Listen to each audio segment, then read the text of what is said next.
Joining us now from Pensacola Beach, Florida, is David Soucy, CNN safety analyst and former safety inspector with the Federal Aviation Administration.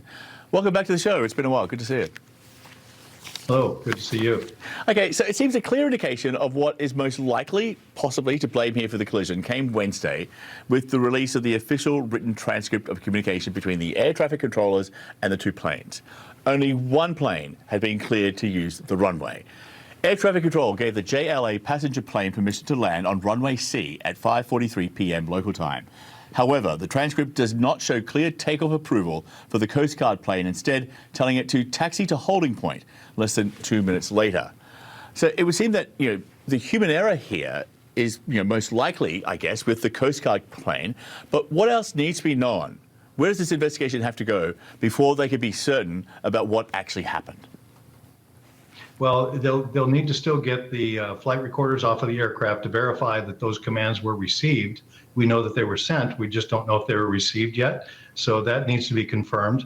The pilot of the Coast Guard plane is claiming that he did get clearance. So they're going to have to verify whether that's true or not as well. So they're going to have to figure out a lot still has to go. It's not about singular communications going one way, and that's the thing that people misconceive about the air traffic controllers. They're not just telling people where to go. Their responsibility does not end there. They have to say, here's where you need to go, you're cleared to do this. Then they have to verify that that is indeed what happened. So where would this taxi to hold position be in relation to runway C, which is where the JLA flight had been cleared to use? Yeah, it's perpendicular to the runway. In other words, you come up to the runway and you stop there before you turn onto the runway to position for takeoff. You can be positioned to sit at the end of the runway and hold for takeoff if there's traffic in the area. For example, an airplane that had taken off earlier, so that you can be positioned there. But if you say taxi and hold, that means hold short of the runway. Do not cross onto that runway. Okay, because there is this reporting from Japan's NHK. The airline said none of the three pilots of the JLA Flight 516 had visual contact with the Coast Guard plane when it entered the runway and did not discuss aborting the approach. Can you explain that? What does that actually mean for the investigation? Well, what's interesting about that statement is that one of the pilots always needs to have their eyes out the window. They need to be looking out. Now, in this particular aircraft, you had a heads-up display that drops down in front of the pilot, and that can be used as you land. And they recommend that one pilot use that and that the other pilot doesn't, so that that other pilot is watching where you're actually going. Now, you can get ultra focused. There's a lot going on in that cockpit, particularly as you're approaching and getting ready to land. There's a lot of things that need to be addressed. So it's easy for the attention to be diverted. The last thing they're expecting after given clearance is that there's somebody sitting on that airport ready to be taking off in front of them. So it takes a very heads up person to be thinking about everything that goes on at that point. But to distinguish in cockpit resource management, we talk about this a lot. What pilot is doing what? What's the responsibility of each pilot? Is one pilot looking forward and looking out of the visual concepts, and the other one is looking at the approach and the radios and what's going on inside? So at this point, we can only speculate that aircraft was visible. Certainly it had to have been visible at some level because of the fact that it was hit when they landed. So it was physically on the runway. It's just they weren't looking for it, I believe. There's also a word that the warning lights, which indicate if a runway is clear, were not working. The notice, or NOTAM, was first publicly posted on December 25, Christmas Day last year, and actually remains active to this point. It's still not known if that played a direct role in the cause of the collision, but on the surface, it seems hard to imagine it did not.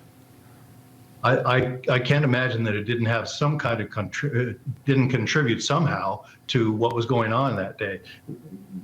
Those collision lights that you're talking about, the runway lights were working. It's important to clarify what it is. These are runway status lights. What that means is they automatically turn red if the runway is not safe to enter. So they could be told if they were working, then the Coast Guard plane that was told to hold short would have come up to that runway and seen a row of red lights that says, stop, do not get onto the runway because there's something dangerous going to happen on that runway. And that's what those lights do. So I don't want to I can't emphasize this enough. That is a critical piece of the pie. This is something that was put into place a few years back. It was a lot of studies that went on to try to prevent this exact thing from happening. That's the whole purpose of this runway indicator lights, and they were not operational. They didn't work. I suspect too that, remember a few years ago, John, we talked about the NOTAM system, and the entire aircraft and airspace was shut down because the NOTAM system was not available for the first time. You remember that? That was just maybe 3 or 4 years ago. So this is how important that NOTAM system is. So I'm curious to think that perhaps because this was a military operation, that the NOTAM, which they have their own warning systems as well in addition to NOTAMs, I wonder if that was just too much or too many things going on for them to understand that that NOTAM was super critical to look at and understand that that wasn't going on. But again, if those lights were on, I believe that could have prevented this from happening. And just very quickly, it seems they've been off for a week. Like December 25 to January 2nd, that's a week. How do you explain these lights not working for a week? Well, in fact, in the NOTAM, it says there's no time for it to be back on again. I mean, that's unheard of. I mean, if you have a NOTAM saying this is going to be out, you're going to say it's estimated to be back in service in 3 days or 5 days or whatever. But they need to know, when are the parts going to be there? When will it be available? And I know for a fact that every airport that has this runway indicator system has backup lights. They have backup systems. They have backup generators for what needs to happen in these lights. It's that important that it's there. So the fact that this went for that many days without being addressed, perhaps it was the holiday. Maybe the guy that does this was off duty or something. I can't imagine that didn't take a higher priority in this airport operation, particularly in Japan, when they're so conscientious about everything, every bit of safety. Yeah. David, good to have you with us. Appreciate your insights. Thank you. Thank you, John.